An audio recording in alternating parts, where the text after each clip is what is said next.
Yon, kumusta mga boss? Welcome back muli dito sa ating channel, ang Kanta Kwento. Alright, palakpakan natin. Ito mga kwento, isa nga palang ano ko sa inyo, bagong reaction video natin, at ito nga ay ginanap sa Papaw, kung di ako nagkakamali mga kwento, no? Ito nga ating Sir Jerome Ibardome ay nag-concert nga dito sa Papaw, New Guinea, no? Bansa ito mga kwento, di ko pala na-search kung saan ito at anong klaseng bansa ito, pero basta ang mahalaga rito is nag-perform siya rito. Palakpakan natin at siya ay naimbitahan dito mga kwento. Marami nga rin nag-comment sa atin ito, no? At ating bibigyan reaction na ng isa sa kanyang mga naging performance dito, ang kantang Bed of Roses, no? Nakita natin to mga kwento sa credits to the owner. Syempre ito nakalagay naman dito, Jerome Ibardome. So sa kanya mismo to, sa kanyang YouTube channel yata, pero sa Facebook natin to nakuha sa group, no? Join tayo dyan sa group. Thank you nga pala sa nag-accept po sa akin dyan sa group na yan, na Jerome Ibardome. Anong group yun? Jerome Suarez Ibardome. Anong group na yun? Member tayo dito. Yan, Creators Club. Creators Hub, no? Member tayo dyan. Maraming salamat po sa pag-accept niyo po sa akin. At huwag na nga natin patagalin itong mga kwento, no? Umpisahan natin itong reaction video natin dito. Pero bago natin start to, ini-invite ko po kayo mag-like, share, and subscribe po dito sa ating channel. 83k na po tayo, malapit na mag 100, at sana makamit na po natin in this March. At mga kwento, ito ay alam naman natin ang Bed of Roses ay kinanta ni Bon Jovi. Tingnan natin kung anong gagamitin dito niya ang ating idol na si Sir Jerome Ibardome, kung Elvis ba na or kanyang sariling boses. Ngayon ko pa lang ito mapi-play mga kwento. Sabay-sabay natin at samahan niyo ako. Let's go. Yeah. Alright. Dito isang fan to or audience ata, hindi ko sure, no? Gusto kong mabasa kung ano to. It was kind of last minute decision of us. I heard her sing and I asked if we could perform it together, and she happily agreed. We ended up doing really well and the audience loved it, no? Hindi nilagay ang pangalan kung sino, pero isa sa mga audience nga naman. Ito, ayan po yung nakalagay sa kanyang description or dun sa video na to. Punta kayo dyan sa Jerome Cyrus Ibardome Facebook page, no? Follow nyo na rin po. So let's go. Yeah. Feeling ko malapit to si ate. Hindi naman basta-basta papanig siguro to kung hindi prepared to. Yeah. Let's go. Yeah. Bubulungan pa sila mga kwento. Sabi ni ate, galingan natin, idol. Idol na idol kita. Let's go. Joke lang, di ko alam mo yun talaga. Let's play. Op. Ayun, ayaw mag-play. Yeah. Yeah. Galing. Elvis Presley pa rin ang ginamit niya rito.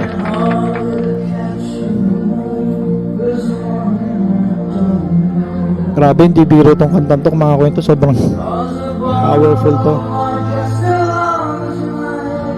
Yeah.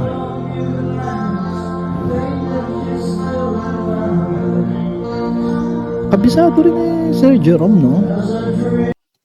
Kabisado niya rin, no? Kasi hindi siya nagli-lyrics. Talaga siguro kinakanta niya to, no? Mga kwento. Comment nyo nga kung kayo, mas kilala nyo siya na, mas marami kayo napanood. Kaya kinakanta niya.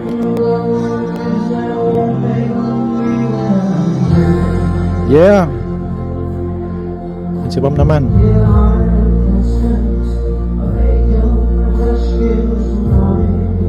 Galing. Magaling din.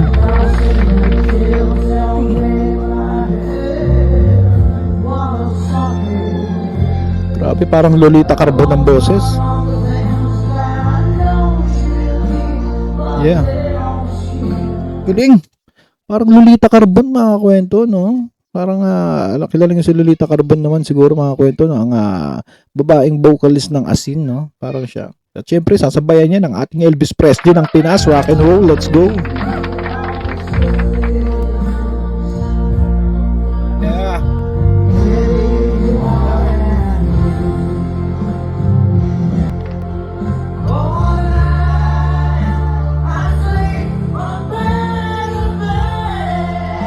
Yeah.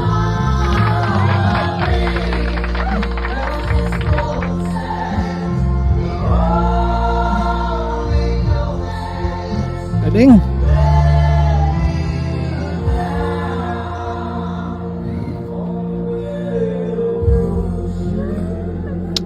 Galing. Jerome Ibardome. Ang kanyang pambirit. Yeah.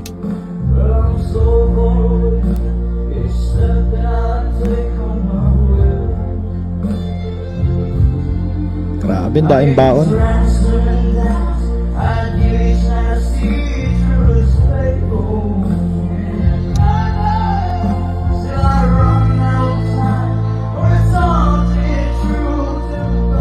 Lupit. Lupit mga kwento. Mga kwento, i-follow natin to, Jerome Cyrus Ibardome, kay Sir Jerome to. Follow natin to, i-ano natin to, i-1 million na followers natin to. Sama natin i-1 million followers to si Sir Jerome Cyrus Ibardome, no? Hindi Elvis ang ginamit niya ngayon dito. Talagang boses niya to, palakpakan natin to. Ayaw mag-play sa pindutan dito na lang. Chorus. Lupit. Yeah.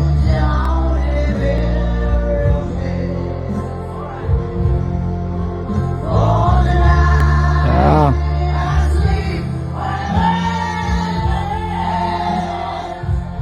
Grabe ito mga kwento. Ano to? Nakita naman natin sa video, nagtuturuan sila. So, ibig sabihin talagang ito ay on the spot, no? Talagang kanila lang mata sa mata lang, no? Biglaan lang to mga kwento. Diyan naman talaga malupit to si Sir Jerome ng mga impromptu na talagang on the spot na talagang papanatan, kakantahin ng gusto. Nakakagigil ano nila, yung kanilang duet, talagang powerful. Yeah.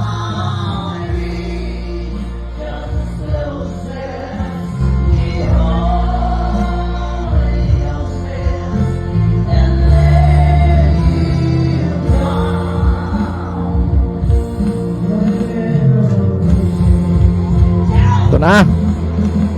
Actually, hindi naman talaga ganito yung ni Sir Jerome, no? Pero kakayanin niya to, itong mataas na part na to. Titignan natin kung anong kung ipapakanta niya ba rito sa girl, kasi talagang lang siya, nasal, no? Alam niyo naman pag nasal lang technique, hindi ganun kabirit, pero tignan natin. Let's go. Kung ang yun, si ate na ang bumanat.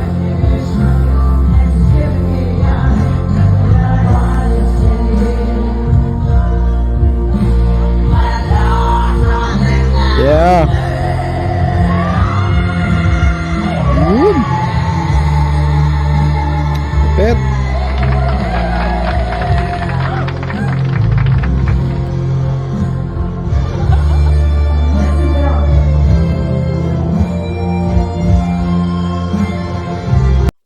Talagang walang inuurungan itong ating bida na si Sir Jerome Ibardome, no? Kahit no limit, no? Magaling impromptu, magaling. Alam niya kung saan siya papasok, alam niya kung saan ang hindi niya kaya, at alam niya kung saan ang kaya niya, at galing niya magbigay ng kanyang tawag dito mga ad-lib moves, no? Katulad niyan. Although hindi niya binanatan yung mataas nga dahil talagang iba yon, no? Hindi niya yun sakop, no? Pero talagang itatawid niya ng kasama niya din na si ate na impromptu din na umakyat sa stage, no? Let's go. Yun lang. Maganda. Yeah. Lumundag ng genre si Sir Jerome dito. Yeah.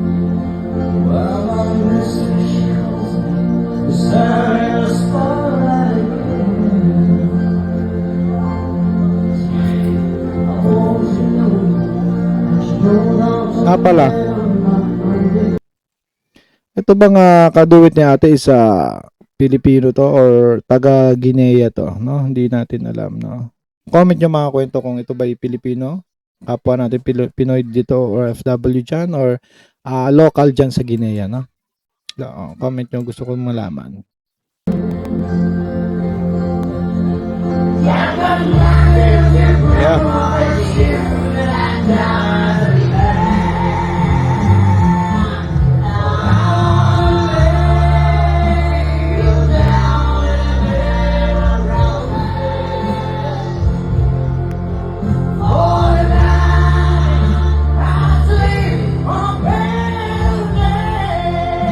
Yeah.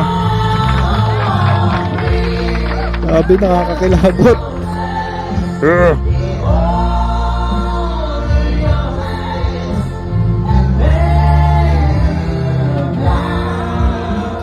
Ito real talk lang Pagka tumitirada na si Sir Jerome ng yung ganong birit, gigil birit, talagang nakakaano na. Talagang doon na talaga parang lumalakas yung current ng magnet niya dito, no? Palakpakan natin.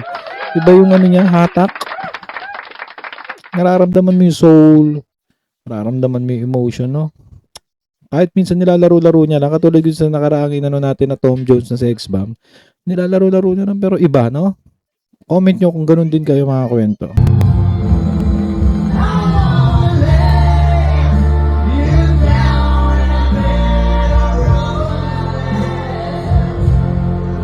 Nang ganun.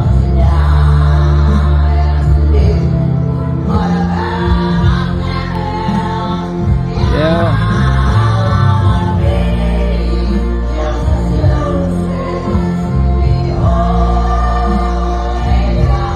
Grabe, iba rin si ate.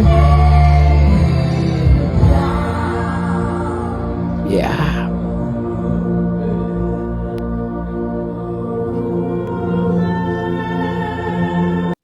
Grabe, iba rin si ate. Palakpakan din natin si ate mga kwento.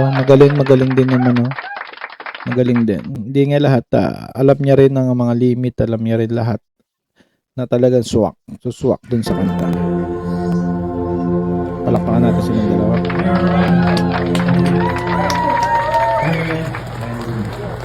Grabe, saan nga private event siya mga kwento, no? Yun, grabe yun. Tumalon mga kwento. Masasabi natin na walang limit itong ating idol na si Sir Jerome Bardome. Tumalon ng genre. Bedo Process, Ben Jovi. From Elvis Presley, from Jerome Bardome to Elvis Presley to Bon Jovi mga kwento. At shoutout kay ate na nakaduwit niya dyan. Hindi natin alam kung Filipino siya or local dyan sa lugar na yan. At yun nga mga kwento. Medyo na rin comment nyo kung ano masasabi nyo dyan. At hingin ko na rin ang like, share, and subscribe ng mga bagong punta lang dito. At pasensya na nyo kung may mga post and play tayo. 83k na tayo, malapit na road to 100 na tayo. Yun. At hintayin ko yung inyong mga comment na suggestion na content natin dito at reactionan or kung ano naman, no? Comment nyo lang dyan, magkwentuhan tayo. At gusto nyo po ang mag-message din po sa akin, meron po tayong FB page, Kanta Kwento FB page, search nyo lang dyan. 200 something yata ang followers na. At muli, ito ang Kanta Kwento na nagsasabing shoutout po muna sa mga OFW natin, mga kababayan dyan. Saludo po sa inyo. Sana ay masaya kayo ngayon at nag-enjoy. At muli, ito ang Kanta Kwento na nagsasabing mabuhay ang talentong Pilipino. Yeah, mabuhay. Kanta Kwento, sabay-sabay tayo